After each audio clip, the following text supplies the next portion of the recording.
Hello everyone, I am Priyanka Singh. Welcome back to my channel Tesla Tutorial T-Square Line। आज का हमारा क्या topic है? Geography का चैप्टर 2 क्लास 6 का। ठीक है, इसमें हमें क्या पढ़ना है? Globes, latitude and longitudes. Latitude and longitudes के बारे में पढ़ना है।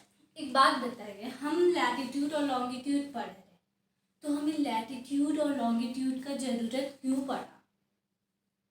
अगर नहीं होता तो क्या हो जाता?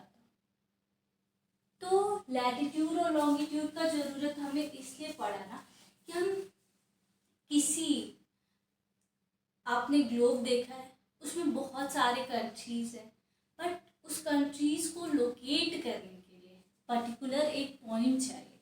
ठीक है, जैसे ये ग्लोब ठीक है, ये ग्लोब का सर्कल है। ठीक है, यहाँ पे आपको बोलेगा इंडिया कहाँ है, आप फाइंड आउट करो, तो आप कर पाओगे? नहीं, क्योंकि इतना बड़ा ग्लोब है, हम उसको ढूंढ ही नहीं पाएंगे कि इंडिया का है। बट हाँ, हम ये बोलेंगे कि 20 डिग्री लैटिट्यूड पे है। ठीक है, तो ऐसे हम फाइंड आउट कर पाएंगे, इसीलिए हमें लैटिट्यूड का ज़रूरत और लॉन्गिट्यूड का ज़रूरत पड़ा। ठीक है, इससे प्रीवियस चैप्टर में हमने क्या पढ़ा था? The earth in the solar system. ठीक है, उसका थोड़ा रिकैप कर लेते हैं। अर्थ के बारे में हमने पढ़ा था और भी प्लैनेट्स के बारे में पढ़ा था, लेकिन अर्थ से रिलेटेड ग्लोब। ठीक है, अर्थ हमने पढ़ा था ना, अर्थ कैसा था? फ्लैटेड था। ठीक है, उसका north pole south pole flatted था, इसीलिए उसको जॉइड बोलते थे। ठीक है, तो हम इस चैप्टर में क्या पढ़ेंगे? हमें इस चैप्टर में क्या क्या टॉपिक कवर करना है? ठीक है, तो सबसे पहला ग्लोब के बारे में पढ़ना है कि ग्लोब क्या होता है, दूसरा एक्सिस क्या होता है, इक्वेटर क्या होता है। ठीक है, important parallels of latitude, longitudes के बारे में पढ़ना है, प्राइम मीडियन के बारे में पढ़ना, why do we need for standard time, हमें स्टैंडर्ड टाइम की ज़रूरत क्यों पड़ा। ठीक है, ग्लोब, इसमें थोड़ा सा हम लोग बस इंट्रो ले लेते हैं। ग्लोब क्या है? हमारा ट्रू मॉडल है, एकदम अर्थ का ट्रू मॉडल है। अर्थ की ही जैसा हमारा ग्लोब है। ठीक है, एक्सिस क्या है? उसका एक्सिस आप देखोगे ग्लोब, तो उसका जो नॉर्थ पोल और साउथ पोल जिससे ये कनेक्टेड है, उसी को हम एक्सिस कहते हैं। इक्वेटर हमें पता है, ये सर्कल है, तो इसका ये जो लाइन बीच से दोनों पार्ट्स को इक्वली डिवाइड कर रहा है, उसको हम इक्वेटर लाइन कहते हैं। Important parallel of latitudes. ठीक है, लैटिट्यूड्स के बारे में क्या? लैटिट्यूड कौन सा होता है? ये जो इक्वेटर के पैरेलल होते हैं। लैटिट्यूड में याद रखिएगा, जो सोया हुआ है, जो लेटा हुआ है। ठीक है, लेटा है ना, ठीक है, ये हो गया लैटिट्यूड। और लॉन्गिट्यूड क्या हो गया? लॉन्ग है ना, लॉन्ग लॉन्ग, ये लॉन्गिट्यूड हो गया। प्राइम मीडियम और स्टैंडर्ड टाइम, हमें स्टैंडर्ड टाइम का ज़रूरत इसलिए पड़ा क्योंकि हमें फ्लाइट या ट्रेन पकड़ना होता था, तो टाइम का डिफरेंस आता था, इसीलिए हमें स्टैंडर्ड टाइम का ज़रूरत पड़ा। तो ये हमारा कुछ टॉपिक था जो इस चैप्टर में कवर करना है। ठीक है, और क्वेश्चंस, जैसे कि एक जनरल सा क्वेश्चन है, अर्थ हमारे लिए क्यों इम्पोर्टेंट है? हमें कोई भी टॉपिक पढ़ना है तो उसको इंटरेस्टिंग बना के पढ़ना है ना। अगर कोई टॉपिक बोरिंग होगा तो हमें पढ़ने में मज़ा नहीं आएगा।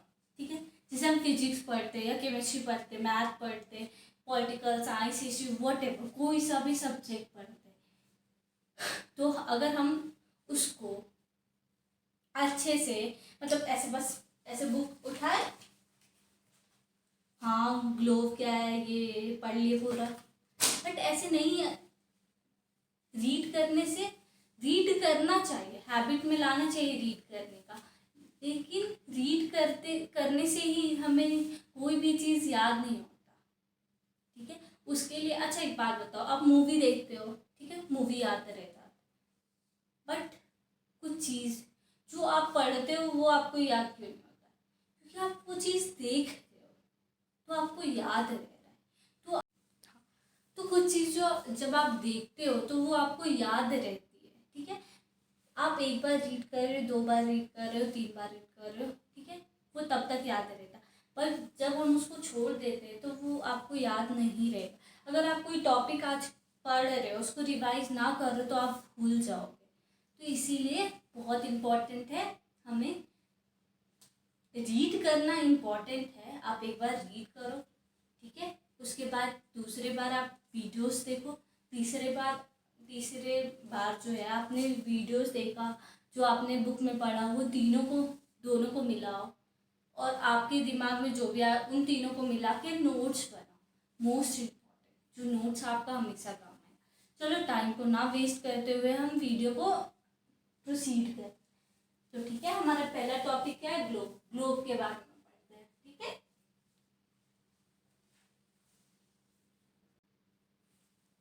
चलिए ग्लोब के बारे में पढ़ते हैं कि ग्लोब क्या होता है। ग्लोब ट्रू मॉडल है अर्थ का। क्या है? ट्रू मॉडल है अर्थ का, एकदम अर्थ के जैसा ही सेम टू सेम ग्लोब है।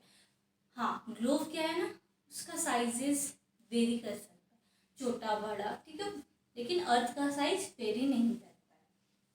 The globe is not fixed. Globe fix नहीं होता, वो अपने एक्सिस पे रोटेट करते रहता है। ऐसा होता है, it can be rotated the same way as top spin or water wheel is rotated. On the globe, country, continents and oceans are shown in the correct size. ठीक है, इसमें क्या बोल रहा है कि कॉन्टिनेंट, कंट्रीज और ओशन जो है करेक्ट साइज में, करेक्ट रेशियोज में, ठीक है। बट हाँ, ग्लोब बहुत बड़ा होता है और हेवी होता है, तो हम उसको हर जगह नहीं ले जा सकते। बट उसका जो अभी आप लोग देखे होंगे, बैलून साइज में आता है ग्लोब, जिसको हम फुलाए वो ग्लोब बन गया। फिर जब काम हो गया तो उसका हवा निकाल के फिर वो इजी होता है, इजी, कहीं भी घूम, मतलब उसको लेके घूम सकते हैं। बट ग्लोब का जो साइज होता है वो बहुत हैवी होता है, तो हम उसको ले जा नहीं सकते हर जगह, ठीक है। तो ये था ग्लोब के बारे में। ग्लोब के बारे में आपने पढ़ा, ठीक है। इससे आपके मतलब आपके दिमाग में कुछ क्वेश्चंस अराइज हो रहे हैं जो अभी तक आपको समझ नहीं आए, तो प्लीज़ कमेंट करें, ठीक है। ये था ग्लोब के बारे में। एक्सिस और इक्वेटर के बारे में पढ़ते हैं कि एक्सिस क्या होता है और इक्वेटर क्या होता है, ठीक है।